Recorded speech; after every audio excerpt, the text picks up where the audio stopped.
You do not laugh at them. You do not make jokes of them. You approach them and you shake their hand and you say thank you, because they went through hell for where you are today. And that is the truth. Thank you. Thank you very much for that.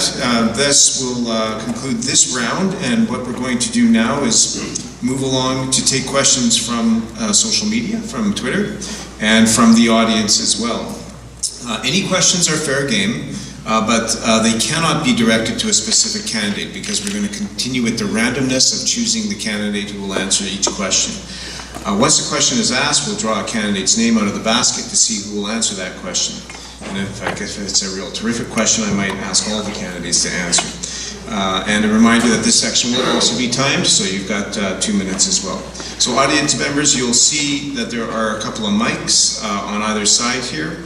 And if you want, you can begin to line up at either microphone to ask your questions, and then everybody will be able to hear you. But first I will start with a question that came in via Twitter. And remember, you can submit your questions using the hashtag YVSWPG4. And the first question is from Brooke at Babylon Brook. The cost of living is $14 minimum. The cost of living is $14. Minimum wage is $10.70. How are we going to reverse that math? And the person who will be answering that question is Brian Bowman. I have the answer in 2 minutes. No, the reality is we have to work with every stakeholder in our society to get that done. We're going to have to work with the provincial government, who regulates minimum wages. We're going to have to work with non-for-profits and for-profit organizations to do their part. As Michelle was mentioning with Winnipeg Harvest, great work happening in the community to help fellow citizens. I spent Thanksgiving serving dinner to folks at Siloam Mission, and I'm sure many of you were helping out in other ways over the last number of weeks and months.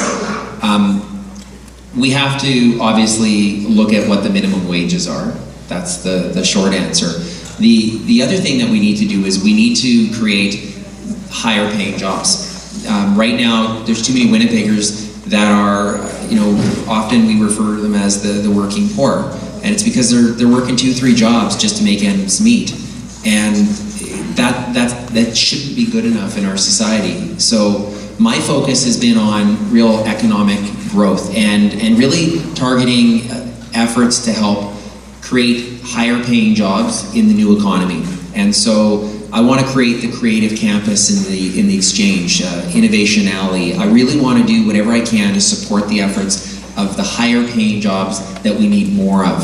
So if we recognize that part-time jobs and minimum wage isn't going to cut it for folks based on the numbers you're seeing, we know that to be true, that people are struggling to get by, certainly on minimum wage.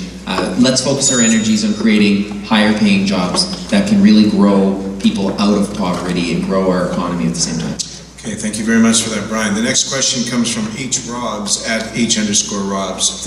And the question is, thinking about their futures, 41% said they plan to relocate. What are your plans to keep our youth in Winnipeg? And the question will go to David Sanders.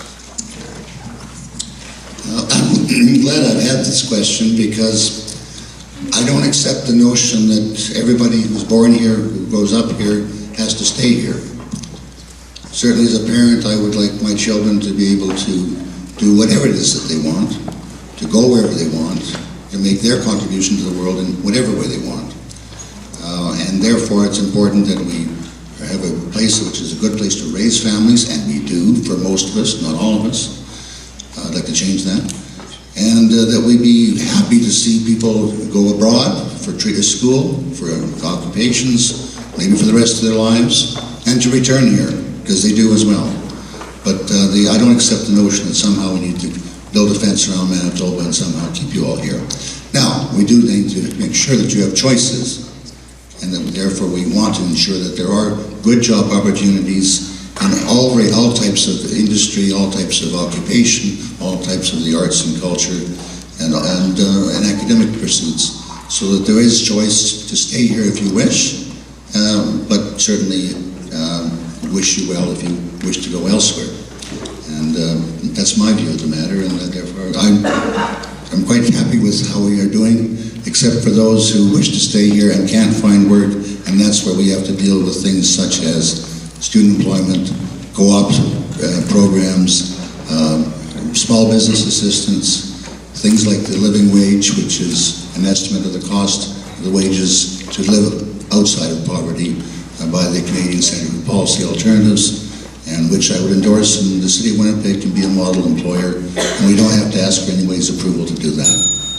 Very good. Thank you very much for that. We're going to go to the microphone over here on the left-hand side. That's you. Is the microphone on? There you go.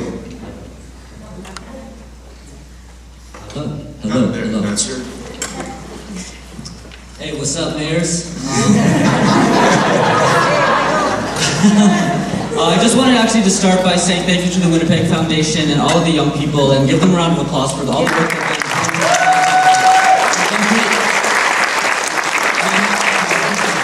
I hope you candidates are feeling the heat, because one of the things that was said as these questions were being prepared was that while a lot of the young people who put this together may be voteless, they are not voiceless. And so obviously this is being demonstrated by the engagement here tonight.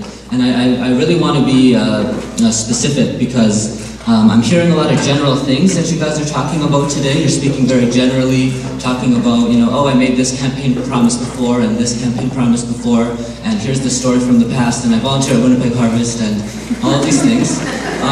But it would be great for you to tell us very specifically, as you are, right after you're elected, what is the first thing you're going to do to make sure all of these young people who are here today, who obviously care about this city, have an opportunity to get involved? And I know there are going to be youth councils and stuff like that, but the very first thing, I'm talking action. Please tell us what is the very specific first action that you will take to engage all of the young Winnipeggers who care about the future of the city when elected.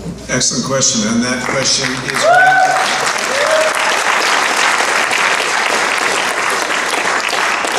That question will go to Judy Washoe-Solis. Very first thing you will do. Michael, thank you for that question, and thanks to AYO for your persistence throughout this campaign, bringing us the issues and the perspectives of youth and keeping us on our toes. And you've done it again tonight. I appreciate it. What specific things would we do come October 23rd? Well, I would first bring all of the council members together and say we're going to be a team and a model for young people. A model of a respectable, respectful workplace. And the second thing I will do is actually start to move on establishing Accountability Winnipeg, which will be an office to deal with the deep-rooted culture of secrecy and lack of transparency that is causing so much suspicion among young people about our government and so much cynicism. I want to make sure you believe and have trust in your government, and so you'll participate not just by voting and being strong in voice, but you'll actually want to run and get involved in politics. The third thing I will do is actually, as you know, I'm going to have a youth advisory council. But I'm going to turn to you first of all and ask you how we should set that council up. How should we represent the diversity of young people in our city in order to have a most effective permanent advisory council? Should it be someone represented from every high school? Should it be based on community? Should it be based on ethnic roots or Aboriginal roots? I don't know, and that's what I want to hear from you. The fourth thing I will do within 100 days is actually draw a group of people together from the Indigenous community to help us start the process of a new relationship between the City of Winnipeg and Aboriginal people, with the writing of an accord that will be an actual document that we abide by as true partners going forward in terms of building a strong, bright future for everyone. Hope that answers your question, Michael. Thank you, Judy. Okay, the next, do you have a question over there on the microphone? Yeah, you're on. Shrink down a bit. So a lot of the issues facing our city right now are actually infrastructure, social, the results of poor growth management over the last 30 years. The city's expanded at 3 times its population growth since the 1970s. That's a stat that's been verified by the University of Manitoba City Planning Department. In the perfect world, we could slap an urban containment boundary around the city and force mixed-use compact infill development. That's not a market reality. My question is, if all candidates could answer it, is what concrete announcements have you given so far this election that will promote development in core urban areas, both at the same time addressing fringe suburban growth, which we know is going to continue? Okay, so I picked a name out of the hat, which is Michelle Fillion. I'd like you to start, Michelle, on that question. Well, the cure for that, as far as curing sprawling, is again rapid transit. If a person can go from one destination to one destination in no time, well, that is the cure. And your main station will probably be downtown somewhere. So if people have access to rapid transportation, first of all, it decreases the needs for road construction, which saves budget, and it increases housing at these stations. I mean, that's what they have in plan, to build developments at these stations. Like I said, and that and all would improve the urban sprawling. And we know that that is a problem. It does cost the city an awful lot of money, because don't forget, you have to build your sewers, you have to build your water lines, you have to build your roads, you have your fire stations, police stations, the whole kit and caboodle. So if we can have it more tight towards the center of the city, we save a lot of money.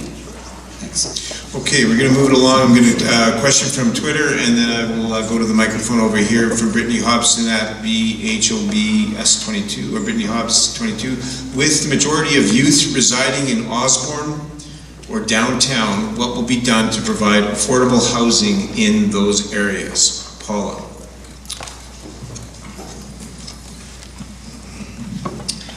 Well, I don't want to duplicate what I've said about Civic Center Parkade, but that is one option. It's been closed down for 2 years or so.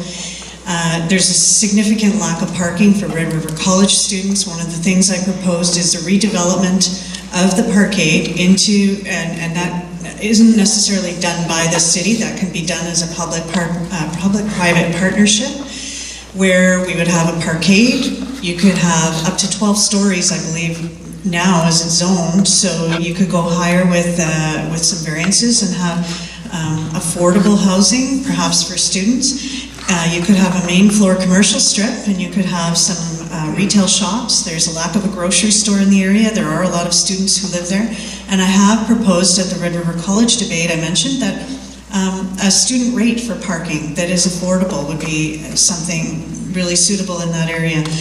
You know, I've often said in this campaign that our Winnipeg, the last update was done just in June on council, that our Winnipeg was a significant document that engaged 40 to 50,000 Winnipeggers and cost millions of dollars to put together. And we really haven't utilized it effectively enough in talking about land management use. And one of the things I'd like to see is a really strong infill strategy, incentives instead of roadblocks for developers who want to develop in our inner city and core area neighborhoods and Osborne Village, because it is a higher density type area and it seems to work.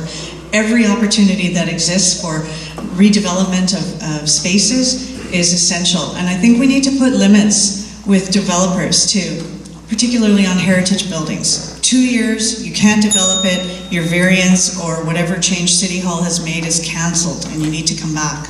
Thanks. Thank you very much for that, Paula. The next question will come from this microphone here. Hello.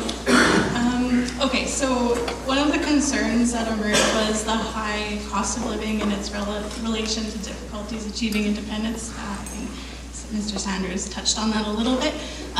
So I was just wondering how much of a concern that is for you, and like what steps would you take to sort of resolve that, if it's on the top of your priority list. Okay, that question is for Robert Falcon-Olatis.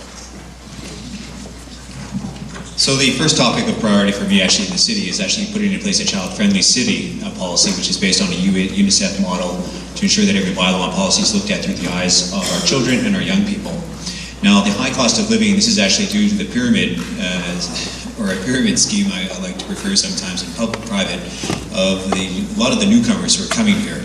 We have so many of them who arrive year after year, and because we haven't built enough affordable housing for them, they decrease the vacancy rate, and so the rents go up. And so it creates an environment where people who are from here all of a sudden can't afford the housing, and it becomes very, very expensive.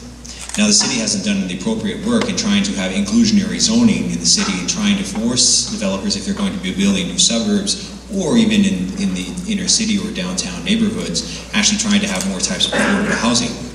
Now I remember when I first bought my house when I was 23 years old, I bought it for $80,000. Today that house is worth $250,000. But my wages back then, they were about $42,000. 43 as a corporal in the military, and today the wages would be about $51,000. So the wages haven't kept pace with the amount or the cost of housing. So the idea of the Miliband value tax is actually to push more development, to actually put more housing on the marketplace. So that way it actually help with the vacancy rate, pushing down market prices. Also trying to have this inclusionary zoning. I understand when you first buy an apartment or something, you don't own the granite countertops, but you'd start needing to build that capital. So if you do decide to have a family later on, you can actually then take that money or that capital you've built up and then buy that house in the suburbs or stay downtown. Thank you. You have 15 more seconds. Pretty good. Okay. Thank you very much for that.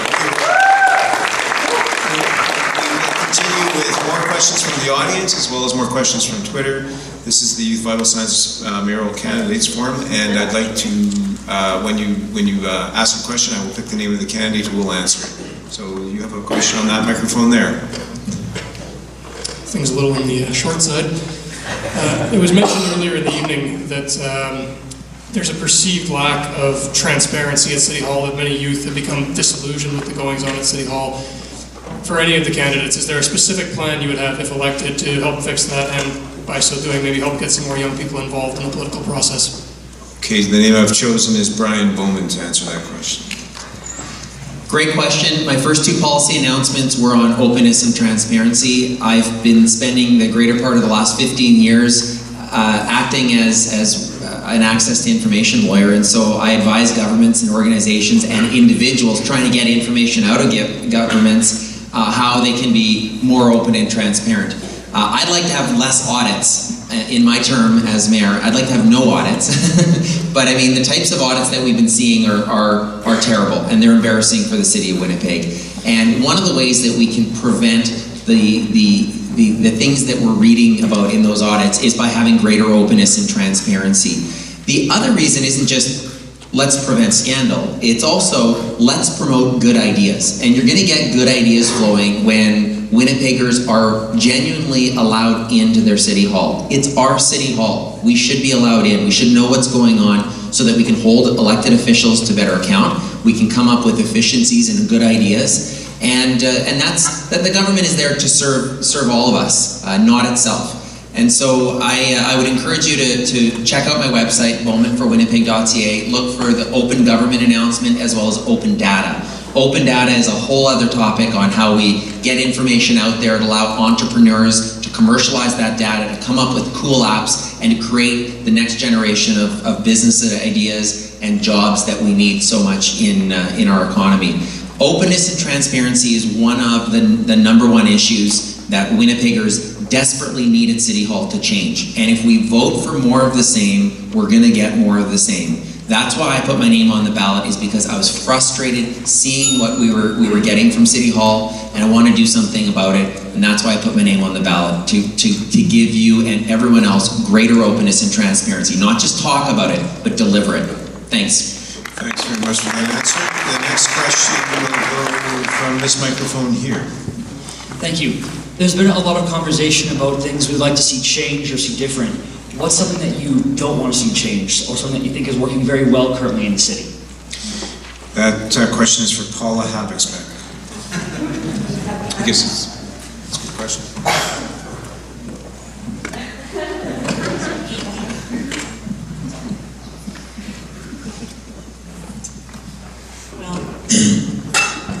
There's a lot, you're right. There is a lot that I would want to see change. I'll tell you what I would want to see expanded on, that I think has worked well. And it's right here in your document, and I'll read the quote. I taught at Gordon Bell last year, and the cops in the school had great rapport with the students.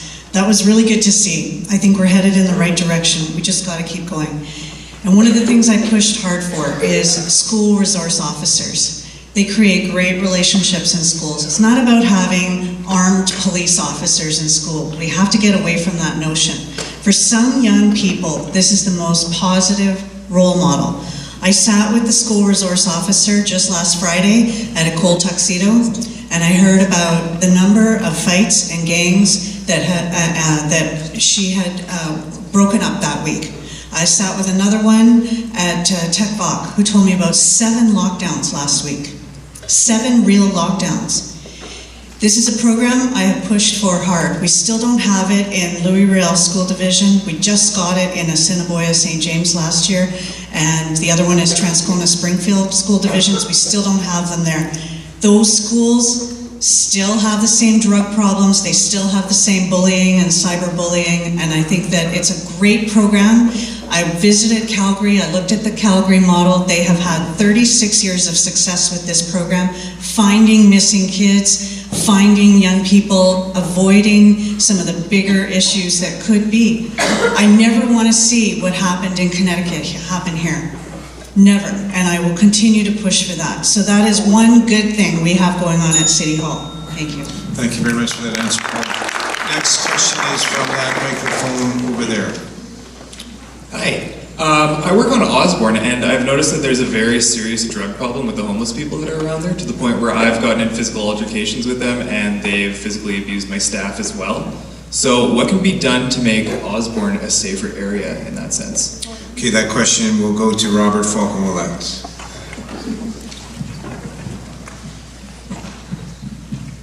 So why do we have homelessness? That's the main question that I often ask. And I had the opportunity or the disadvantage of meeting a young man, 18 years old, about 3.5 weeks ago, who is homeless. And he spent his time in 77 different foster families. Now think about that. He was homeless in 77 different foster families in his life. Is that a loved individual? Can it love a child? And for me, the answer is no. And I think the mayor of the city of Winnipeg needs to be asking those hard questions, because we're spending an inordinate amount of our money in the city of Winnipeg, 47% of the police and firefighters, trying to deal with those social issues. And it's far harder to deal with someone once they've already ended up on the streets, once they're already taking drugs, than it is to try and actually prevent that in the first place. Now, all of my policies, I'm really trying to look for a very long-term future. And obviously you have a very specific problem related to someone on your doorstep. I would hope that you would have the opportunity not to be dealing with it by yourself, because it obviously endangers you and perhaps your staff members, and that you would be able to call the appropriate authorities at 911 and they would respond in a very short order.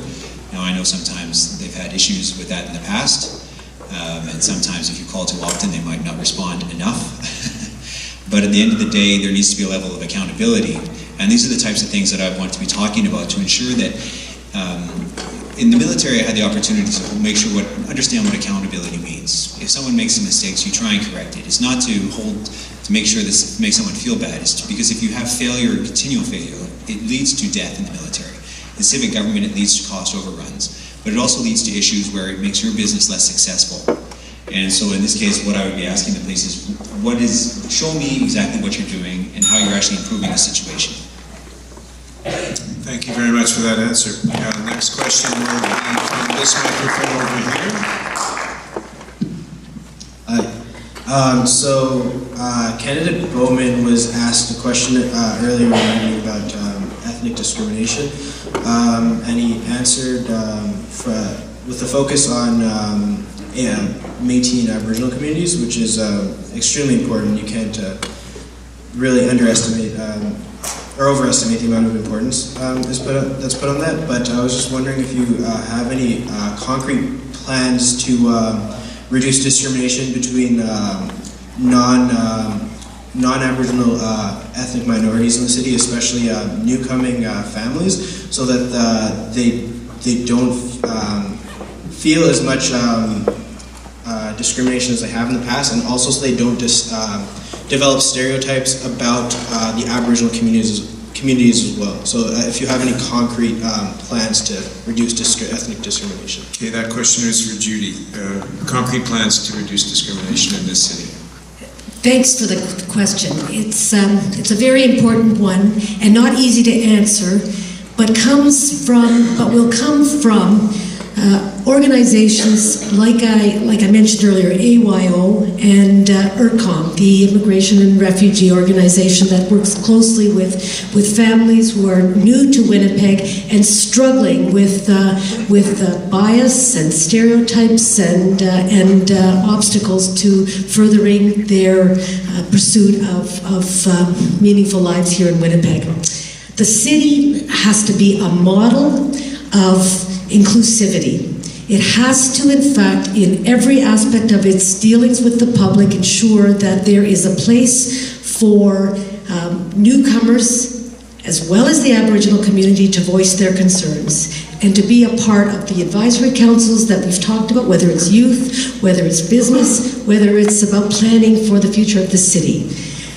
The second thing that the City of Winnipeg needs to absolutely do is ensure that the services it is responsible for are there for everyone, regardless of income and regardless of their particular life circumstances.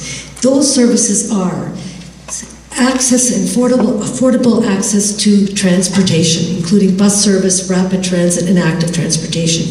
It includes access to emergency services when you're in need, whether it's fire, paramedic, or police. It means access to safe streets, clean streets, cleared from snow, and that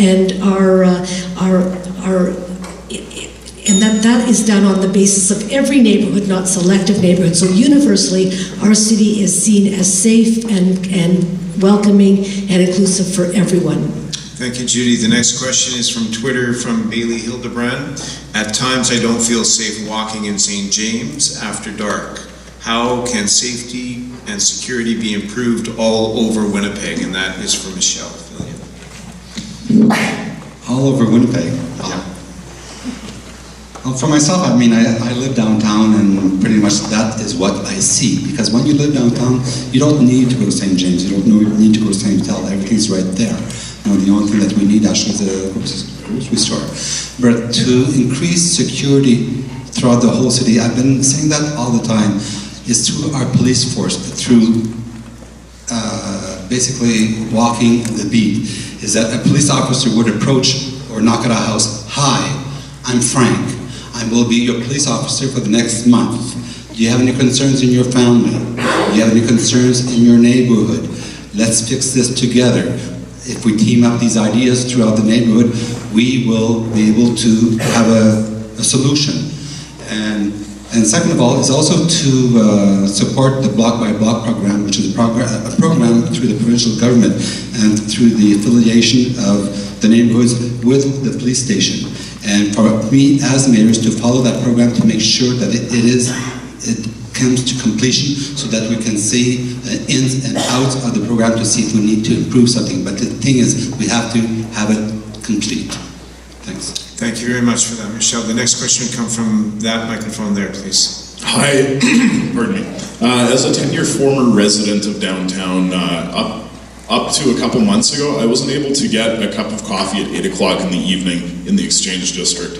Now, keeping in mind I go to school there 5 days a week and I work late nights, what do you plan on doing about getting businesses, specifically downtown? Not just talking about generics here.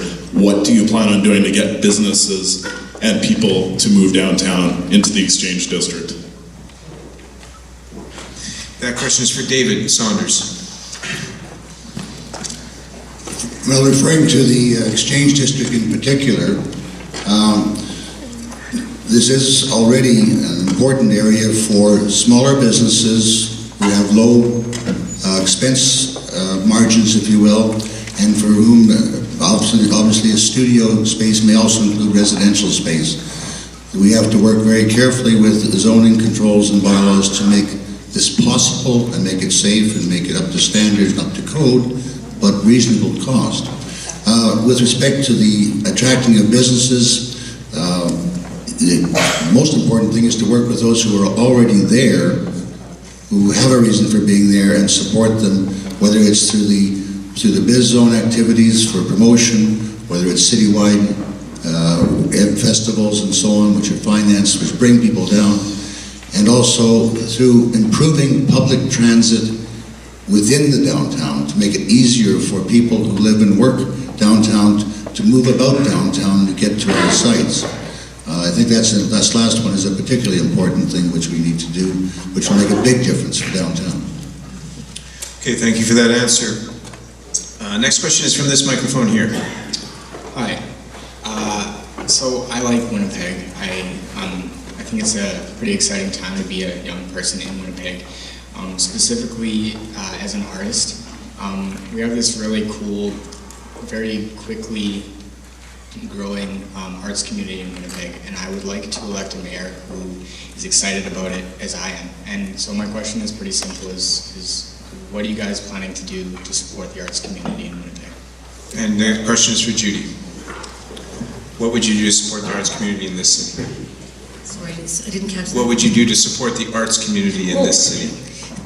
First of all, thank you. Sorry, I was just trying to figure out the order here, and I well, thought no, the order is random, so you have to listen to all the questions. Well, I'm glad I got this question, actually, because in fact, what I've heard from young people everywhere is that they think of Winnipeg as the coolest city in the country because of the arts, and because of the fact that we are able to take risks and explore all kinds of alternative expressions of slam poetry, music, painting, and songwriting. So what I think we need to do is actually capitalize on that very theme in this city. So I propose that we not only talk about a city that works, but a city that entertains, a city that keeps young people here, and a city that actually uses their talent to attract tourists here and other people to Winnipeg. Just driving here, I was listening to Shika Min, who was at the Harvest Moon Festival, and that's the example of what we've got here in this city. Wonderful artistic performing groups that are making waves right across this country. We got to support the arts. We got to do it by way of. I have a few suggestions. One is the Arts City, a Winnipeg studio that I've talked about before, which actually would bring together students from different universities, colleges, with planners, with architects, with urban designers, with economic development officers, to explore how we can actually do better in terms of public art, public spaces, urban design, and ensure that the artistic expression of our young people that reflects our heritage is incorporated into everything we do. Finally, I think we actually have to expand our whole focus on festivals and opening up our streets, like ManyFest, like the bike jams, you name it. We've got incredible energy and vigor. Let's explore it and grow it. Thank you, Judy. The next question from that microphone. Good evening. My name is Rex, and my question is in regards to business startups. There's a lot of organizations out there right now helping promote business startups for anyone of any age. But what in particular, in your first 100 days or less, would be really great, maybe even your first day of office, will you implement to help promote and grant incentives for these business startups? Michelle, that question is for you. It's a hard one because when we open up our business, we just jump right into it. But the thing that to have exterior help does help. I mean, let's face it, finance is a big thing. You know?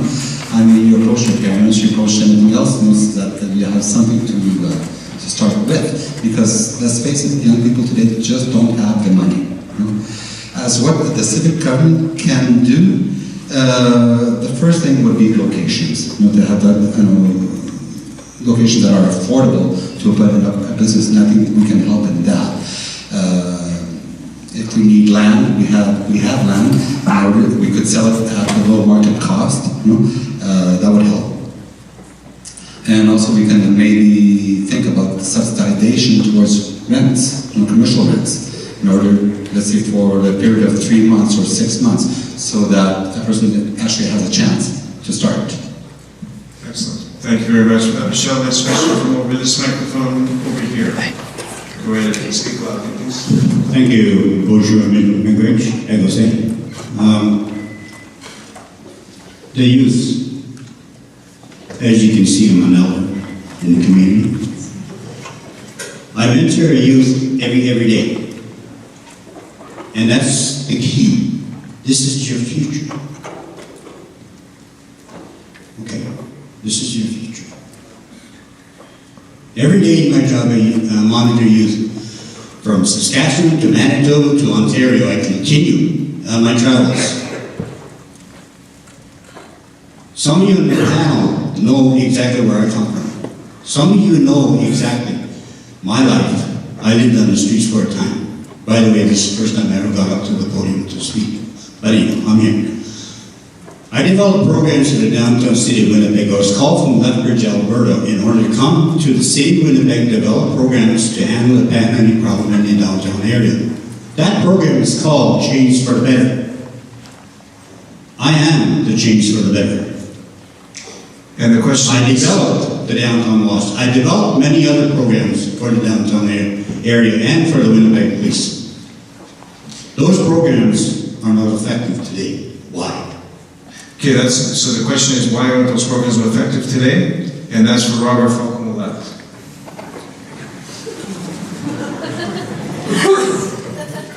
Wow, a very, very tough question.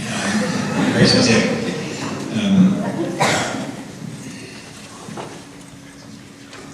I think many of the programs are not successful today because I don't think people actually have an adequate understanding about the issues. I don't think people do enough listening. I think people do a lot of telling.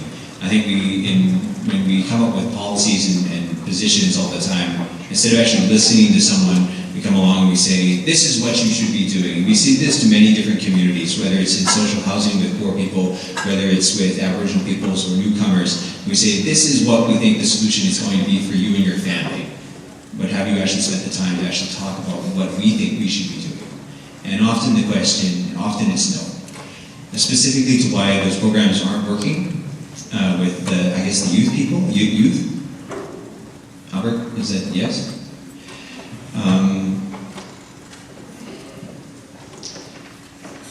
I don't know specifically why. I have to give you, I don't know enough information about it, unfortunately.